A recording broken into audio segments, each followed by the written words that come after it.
Many bodybuilders apparently don't understand that the big picture in bodybuilding is comprised essentially of two elements of equal value, literally 50-50, not 60-40 or 70-30, but 50-50, with neither of the elements being even slightly more important than the other. The first element, of course, there's no gainsaying it, is the actual workout itself.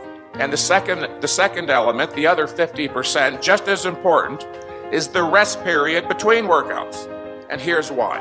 The workout, you must understand, audience, doesn't actually produce muscular growth. Remember, the workout is a stimulus. The workout merely stimulates the body's growth mechanism into motion. It is the body itself that produces the growth, but only if left undisturbed by further exercise stress during a sufficient rest period. Or in other words, if you don't rest enough, you won't grow enough, if at all. Now here's the crux of the problem. How could anyone know with reasonable certainty how much time need elapse between workouts? Well, I'm going to tell you. Immediately upon completion of a workout, you don't feel the same as you did before the workout, do you? No, you're exhausted.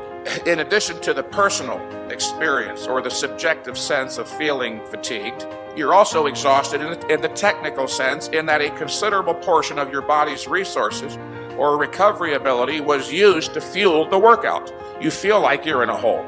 There was a deficit created. In fact, recall from earlier that to the extent that one works out, that is, performs a number of sets, he digs a hole into his recovery ability. The first thing that the body must do after the workout is not build the mountain on top of the muscle, but fill the hole, or recovery we call it. And the crucial point here is the process of recovery is not completed zippo immediately upon completion of the workout. In fact, the completion of the recovery process itself may take up to 5 days or even longer in some cases before the body even has a chance to start building the mountain on top of the muscle. And if you train again before the recovery process is completed, you will short-circuit the growth production process entirely.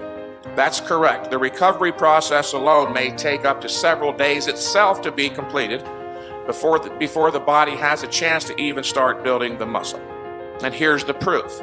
Every bodybuilder of experience has had the experience of performing, let's say, a tremendous leg workout on a Friday afternoon. He breaks all of his personal records. His reps are up. Then he intentionally rests all weekend, thinking he'll wake up Monday feeling totally refreshed and recovered. But to his surprise, he wakes up Monday feeling a sense of generalized or systemic fatigue.